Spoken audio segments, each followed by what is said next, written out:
হাউলিৰ ছাত্ৰপথ নামটো কিদৰে হৈছিল? হাউলি হাইস্কুলৰ প্ৰথমগৰাকী ছাত্ৰ কোন আছিল? হাউলি কবৰস্থানৰ মাটি কোনজন অসমীয়াই দান কৰিছিল? হাউলি হাইস্কুল স্থাপনৰ পূৰ্বে সেই স্থানত কি স্থাপন কৰিব বিচৰা হৈছিল? বিশেষ জানিবলৈ চাই থাকক হাউলিৰ পুৰণি কথাবোৰৰ এই খণ্ডটি। হয়, 1939 চনৰ 3 এপ্ৰিলত হাউলিৰ অন্যতম শিক্ষানুষ্ঠান হাউলি হাইস্কুলৰ আৰম্ভণি হৈছিল মাত্ৰ 8জন ছাত্ৰৰে। হয়, মাত্ৰ 8জন ছাত্ৰ, আৰু এই 8জনৰ প্ৰথমজন ছাত্ৰ আছিল প্ৰয়াত কাশীনাথ পাঠক।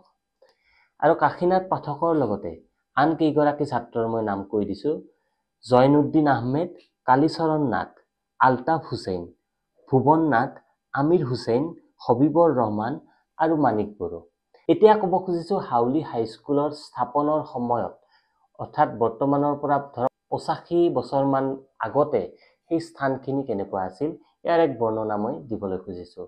হাউলি হাইস্কুলৰ পূব পিনে 1927 চনত স্থাপন কৰা হৈছিল হাউলি মজলীয়া বিদ্যালয়, আৰু তাৰে কিছু বছৰ পিছতেই স্থাপন কৰা হৈছিল হাউলি মাইনৰ স্কুল। হাউলি হাইস্কুলৰ উত্তৰ পিনে আছিল এখন মুক্তাব, যিখন মুক্তাব পিছলৈ হাউলিৰ আমবাৰী LP স্কুল হিচাপে জনাজাত হৈ পৰে, যিখন বৰ্তমান নোহোৱা হৈ গৈছে। এতিয়া ক'ব খুজিছোঁ হাউলি হাইস্কুলৰ প্ৰথমগৰাকী প্ৰধান শিক্ষক। হাউলি হাইস্কুলৰ প্ৰথমগৰাকী প্ৰধান শিক্ষক আছিল প্ৰয়াত বাসুদেৱ ভূঞা, আৰু বাসুদেৱ ভূঞাৰ পিছত দ্বিতীয়গৰাকী প্ৰধান শিক্ষকৰ দায়িত্ব লৈছিল প্ৰয়াত ধীৰেন্দ্ৰনাথ পূজাৰীদেৱে। এই দুয়োগৰাকী প্ৰধান শিক্ষকৰ কালত হাউলি হাইস্কুলে কিছু উন্নতি কৰিবলৈ সক্ষম হৈছিল। আৰু হাউলি হাইস্কুলৰ প্ৰথমগৰাকী স্থায়ী হেড শিক্ষক আছিল গুৰুপ্ৰসাদ দাস। 1946 চনত গৌৰীকান্ত শৰ্মাদেৱে হাউলি হাইস্কুলৰ প্ৰধান শিক্ষকৰ দায়িত্ব লোৱাৰ পিছত এই বিদ্যালয়খনে যি শৈক্ষিক যি পৰিৱেশ, ই সুস্থ ৰূপ পাবলৈ আৰম্ভ কৰে। তেখেতে ছাত্ৰ ছাত্ৰীৰ বহুমুখী প্ৰতিভাৰ বিকাশৰ বাবে বিভিন্ন ধৰণৰ পন্থা হাতত লৈছিল। তাৰ ভিতৰত ক্লাছৰুম লাইব্ৰেৰী হওক নাইবা বুলেটিন বৰ্ডৰ তেওঁ প্ৰৱৰ্তন কৰিছিল। ছাত্ৰ ছাত্ৰীৰ মাজত তেখেতে বিভিন্ন প্ৰতিযোগিতা অনুষ্ঠিত কৰিছিল, যেনেকুৱা তৰ্ক প্ৰতিযোগিতা, আকস্মিক বক্তৃতা প্ৰতিযোগিতা আদিৰ জৰিয়তে তেখেতে ছাত্ৰৰ বিকাশ আৰম্ভ কৰিবলৈ সক্ষম হৈছিল। লগতে তেখেতে আন এক প্ৰচেষ্টা আৰম্ভ কৰিছিল, সেয়া আছিল সমাজ সেৱা। মই এতিয়া ক'ব খুজিছোঁ হাউলি হাইস্কুলৰ খেলপথাৰৰ কাষেৰে মৈৰামাৰা গাঁৱলৈ যাব পৰা ছাত্ৰপথৰ কথাটো। এই ছাত্ৰপথ নামটো কিদৰে হ'ল জানেনে? আচলতে হাউলি হাইস্কুলৰ ছাত্ৰসকলে হাউলি হাইস্কুলৰ শিক্ষকসকলৰ পৰিচালনাত এটা পথ নিৰ্মাণ কৰি উলিয়াইছিল। নৰ্মাল স্কুলৰ যি ছাত্ৰাবাসৰ দক্ষিণ ফালেৰে যিটো ৰাস্তা, সেই ৰাস্তাটো বনাইছিল হাউলি হাইস্কুলৰ ছাত্ৰসকলে, যাৰ বাবে সেই পথটোৰ নাম পিছলৈ ছাত্ৰপথ হৈ পৰে। অকল সেই পথটোৱেই নহয়, হাউলি হাইস্কুলৰ পূব পিনে থকা গলীয়াহাটীৰ যি পথ, হাউলি হাইস্কুলৰ ছাত্ৰ ছাত্ৰীসকলৰ সমাজ সেৱা কৰ্মৰ এক নিদৰ্শন বুলি ক'ব পাৰি।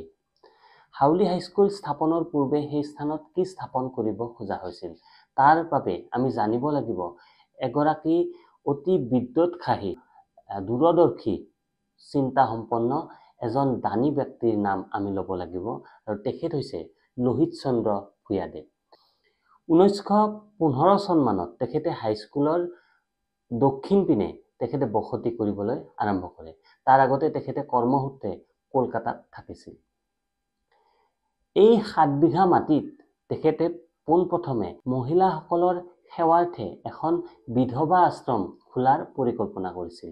কিন্তু পিছলৈ যেতিয়া তাত হাইস্কুল স্থাপনৰ যেতিয়া কথা ওলায়, তেখেতে এই 7 বিঘা মাটি এই বিদ্যালয়ৰ নামত তেওঁ দান দিয়ে।